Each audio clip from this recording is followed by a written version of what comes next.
Chris Bumstead looks like he's babysitting. Two little brothers and each one is trying to be his favorite. Shut the hell up. Hey, I'm just talking to the guy. I actually got problems. I'm about to embarrass you. Turk! Dude, shut the hell up.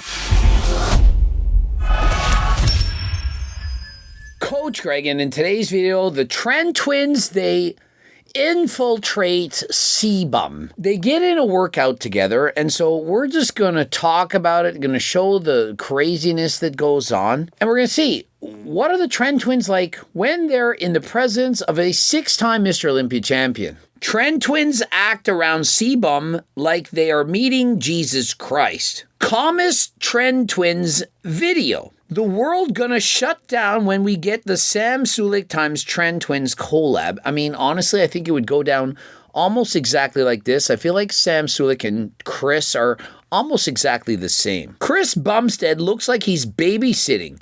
Two little brothers and each one is trying to be his favorite. Actually, that is a very good summary. I've already watched the video, and so let's just watch and see what happens. We gotta decide who the bigger twin is, though. We gotta.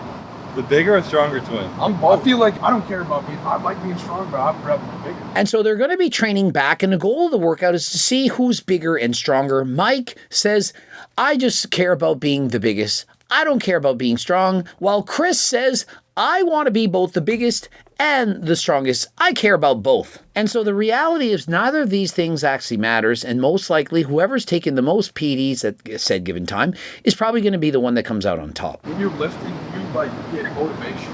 Like, is that a thing for you, or you're just like so used to it that you just like it doesn't even. You're just like, I'm doing this shit. Define get motivation. What do you mean, like? And so, Chris, can you explain to us if you need to get motivation to train? And Chris is like, well, what do you mean by that? Like, what, like watch a YouTube video? No, like, do you have to imagine somebody like your daughter getting stabbed to death in order to train harder than last time, to really push yourself?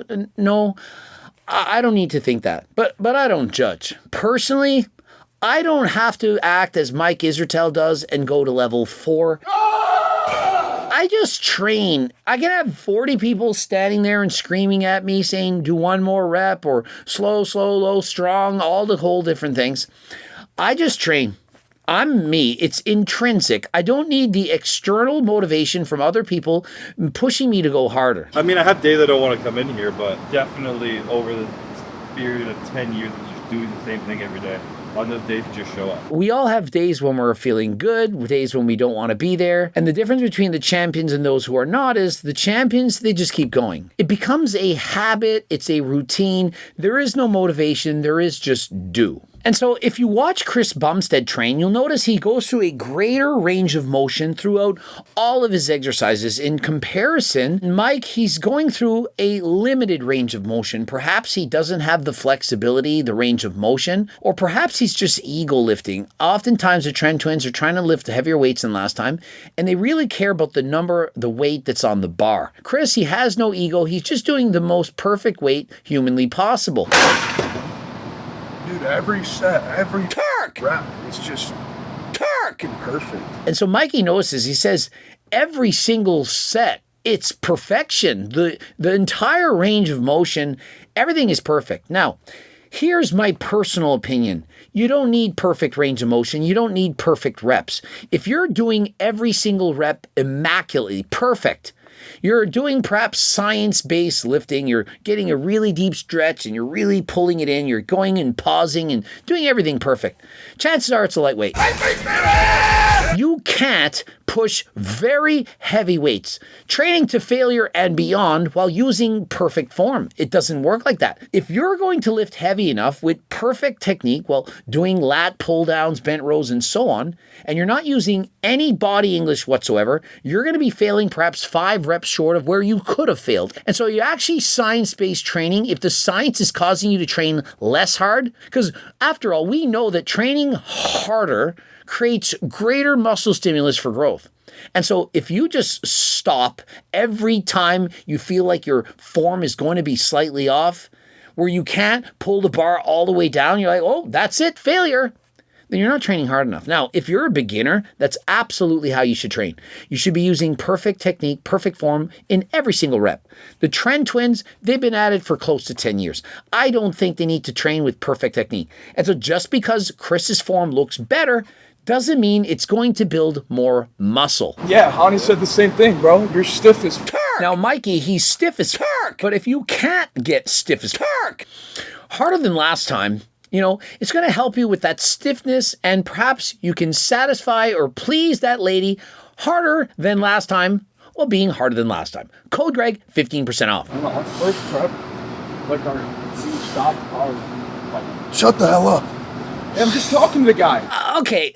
I feel like both of these guys have a point. So Mike is doing a set and he says, shut the hell up to Chris. Chris is talking to 6-time Mr. Olympia champion, trying to learn from him. They're in a meeting. It's their first time training together and he's trying to get the most out of it than he can possible. And so while one of them is training, his brother's training, he's asking Chris some question. But Mike is like, shut the hell up. He's like, bro, I'm with Chris. He's like a god to me, 6-time Olympic champion. Can I ask him how to grow my biceps effectively, how to perform the reps? I'm somewhere in the middle on this. I'm torn. I think that because it's a first-time meeting, I gotta side with Chris. I think that Chris should be able to talk to Chris about training while you're training. And if you can't lock in while doing the set because you hear some yapping, there's these things called headphones that you put in your ears and you turn the music up and you don't hear what's going on behind you. And so if you don't like the distractions that are going on, then that's on you. Perhaps Mike was a little jealous that Cbum was spending more attention with Chris. And the next set, what does happen is Chris comes over to give him the forced spot reps to get him to train past failure. And so perhaps he was a little jealous his brother was spending a little bit more time talking to Cbum. Do you have anything any hobbies besides your daughter and because that's more of is that a hobby or a job? No, I don't have any hobbies anymore. And I do believe that a hobby is something you do outside of work and outside of being a dad. And so for Chris, his hobby would have most certainly been lifting weights, but did he like anything else? The answer is no. Not really. I played a few video games, but generally speaking, he just went to the gym. My obsession became a little bit too much. I got Pokemon tattoos. I got Charizard. Once you start tattooing Pokemon characters and cards onto your legs, you might be liking a little bit too much. I mean, that is up for debate. But generally speaking, hobbies are a good thing. It gives you a reason to want to wake up and do stuff. Imagine you have no hobbies. What do you like to do? Well, I work. I'm a dad. All right, those are great things. What else? Nothing. I feel like that's not ideal. And so if you don't have a hobby, try experimenting with new things and keep doing new things until you find something that resonates with you that you want to continue to do and make that part of your daily routine. I'm telling you, it'll make life more enjoyable, more fun, rather than just sitting there with nothing you like to do. That was one of my hobbies in prep. I watched anime. You never watch anime, you wouldn't understand. There's a bunch of moral and cool themes in anime. Deeper than people realize. Yeah. I've heard of a guy named Puri Prisoner that people said that I looked like him back in the day. I've never actually watched an anime show, and what I've tried to do is to just stop watching TV in general. I find it brainwashes you. Think of who created these shows. When we were growing up, the Family Ties and all the different shows that we were watching kind of brainwash you to think that you need to act a certain way or behave a certain way, where generally the shows were about men who are being demasculated, who are being controlled and dominated by women. This is what they showed us. Or even all those love stories. You ever notice in love stories that generally speaking, there's a man and a woman, they're perhaps married, but the marriage isn't going so well. And then the woman who's married meets another man who's more exciting and more mysterious. And then she cheats on the man and you're rooting for her. And then she divorces the man to be with the new man. And that's what they promote in movies. They're generally rewarding the promiscuous woman who's cheating on her husband, and they make it as if it's cool.